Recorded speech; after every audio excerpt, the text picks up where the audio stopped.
Il vient le jour du Seigneur, brûlant comme une fournaise.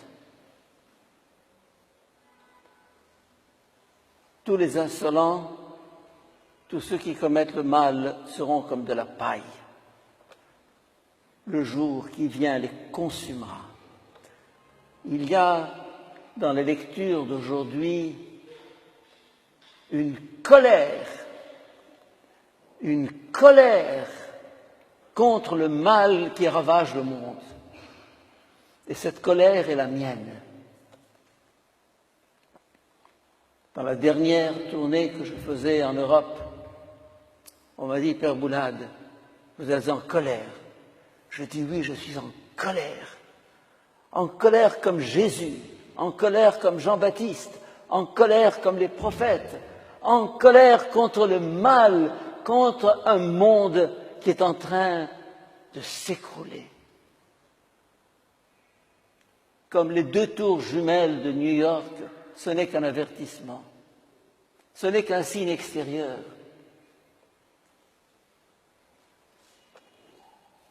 Le 31 août dernier, j'ai écrit un texte, une page. L'Occident a du sang sur les mains. L'Occident a du sang sur les mains. Quelques passages de ce texte. L'Occident s'est trahi, vendu, sali pour de l'argent, du pétrole, du gaz, des dollars, des euros. Cette situation au Proche-Orient depuis déjà bientôt 30 ans, avec l'anéantissement de l'Irak, avec 1 million de morts, cette guerre en Syrie actuellement, avec plus de 100 000 morts,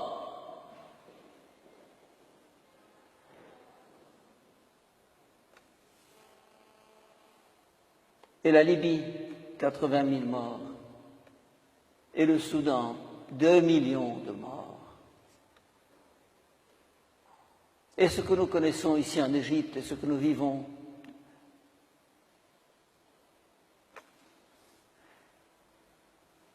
et les vidéos que nous recevons, où on voit des gens qu'on égorge, des enfants brûlés, sacrifiés, ça me met en colère, ça me fait pleurer. Non, non.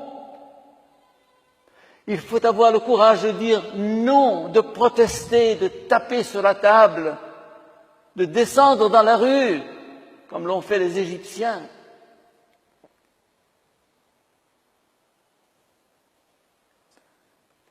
Mais malheureusement, toutes ces atrocités sont l'œuvre du pacte atlantique, Amérique, France, Angleterre en particulier.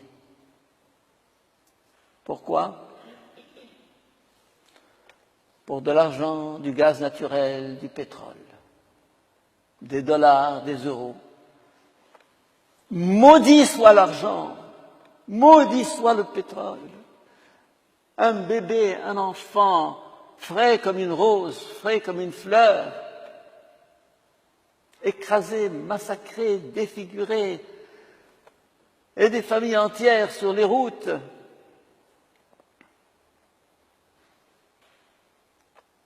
Plusieurs centaines de milliers de Syriens en Égypte, 1 million de Syriens au Liban, des centaines de milliers vers l'Irak, vers plutôt la Turquie, et plusieurs millions qui demandent à entrer en Suède. Une Syrie écrasée. Et dans ce texte, je dis l'Occident a perdu son âme. Il l'a vendue au diable, sacrifié à ces mammons qui s'appellent l'argent, le pouvoir, la puissance, la cupidité. Et j'ajoute Quand une civilisation perd son âme, elle n'a plus qu'à disparaître, qu'à s'éteindre, qu'à s'écrouler. Et c'est ce qui se passe sous nos yeux. Un Français me disait ce matin, du 31 août, d'un air désabusé, la France est moribonde, la France est morte.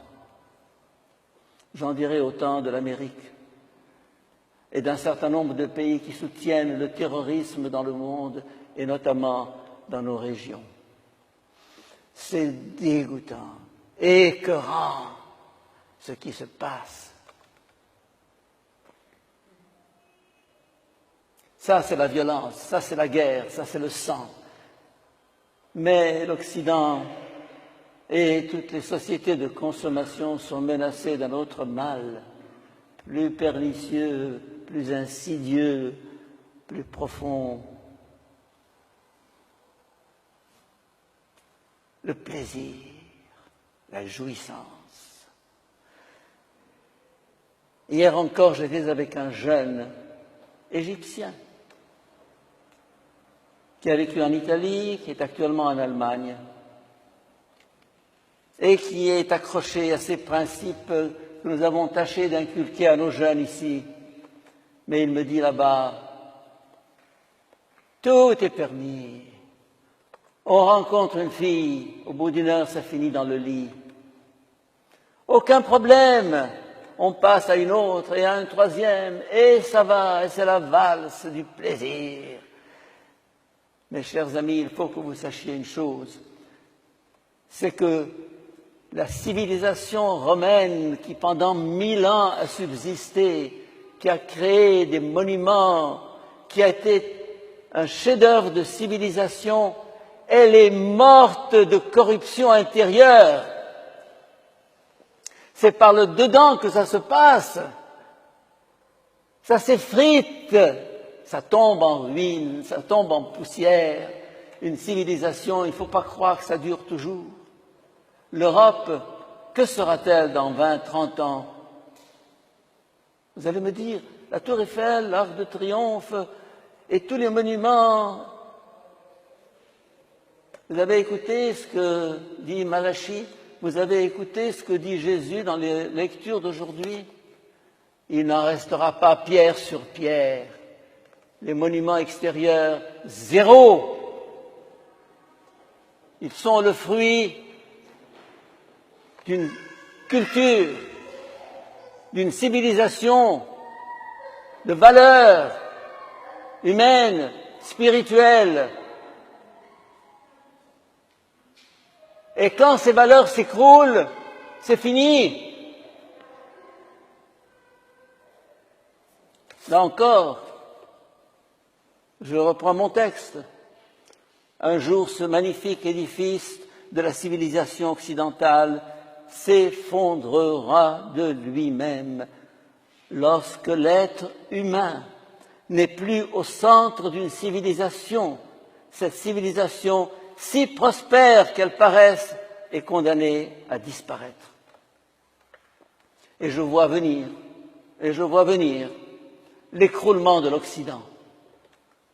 Vous allez me dire, vous êtes pessimiste. Quand le ver est dans le fruit, quand c'est pourri du dedans, quand les valeurs morales n'ont plus d'existence, quand on vend des êtres humains pour du pétrole et du gaz et des dollars et des euros, c'est fini. C'est fini. Alors il faut un réveil. Il faut une révolte. Il faut une révolution. Il faut crier, il faut descendre dans la rue. Pas seulement pour un changement de régime politique, car ce n'est pas au niveau de la politique que ça se joue, c'est au niveau du cœur, de l'être humain, du dedans. Et le combat, je le joue chaque jour avec moi-même et chacun de nous aussi. C'est dans ce combat intérieur que l'avenir se prépare. Mais aussi, il y a l'obligation de parler, de dénoncer.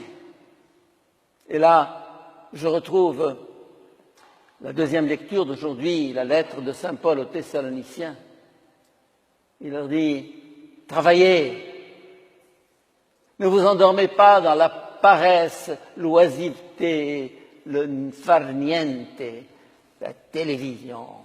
Ah, on est dans un fauteuil comme ça, pendant des heures à zapper. Et qu'est-ce que tu fais là-dedans? Pendant ce temps, des gens crèvent. Donnez prière, tout va bien. Oui, tout va bien. La colère du Seigneur, je la comprends aujourd'hui. Parce qu'on a voulu faire de Jésus un petit Jésus en chocolat, bonbon, sympathique, rose, gentil. On a éliminé la colère de Jésus. Eh bien, cette colère va se déclarer un jour. Il s'agit là du dernier jour, du jour du Seigneur. Elle éclatera, comme ce matin nous avons eu la foudre 2 fois pendant mon sermon dans cette église. Bam! Je me suis dit, ça tombe bien. Ça correspond à ce que je dis. Oui, Jésus nous dit dans l'Évangile, les gens se marieront, auront des enfants, construiront des maisons, cultiveront des champs, et puis un jour, le jour du Seigneur viendra. Ne nous endormons pas, mes chers amis. Soyons vigilants.